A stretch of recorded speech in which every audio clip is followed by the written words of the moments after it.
Paano kaya maapektuhan ang blood sugar ko ng beef cup noodles na to? Tingnan natin.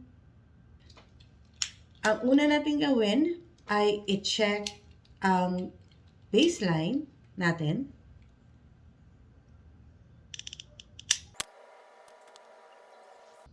Ito na siya.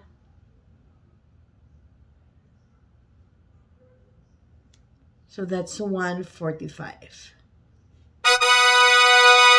See you in 1 hour. Tara, kain tayo.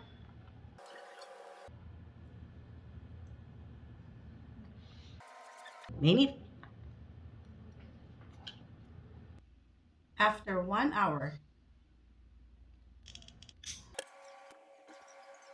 let's wait.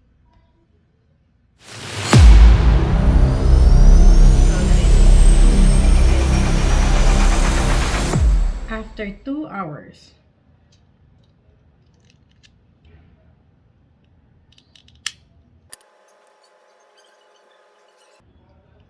let's wait.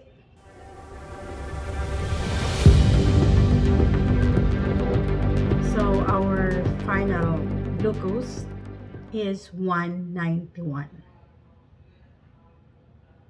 So ito na nga yung epekto ng pagkain ng 1 cup beef noodles na Nissin sa blood sugar ko.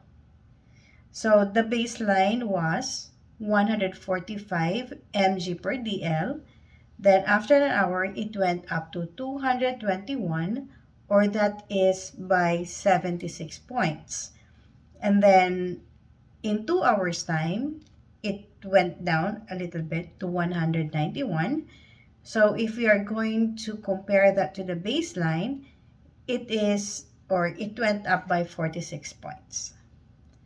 So of course, in eating this cup noodles, we need to be careful din. Kasi as you see, cup noodles lang yun without any other things, like normally we pair it with bread, di ba? So you need to add up to the sugar. So that's it. What do you think? Is this good for you?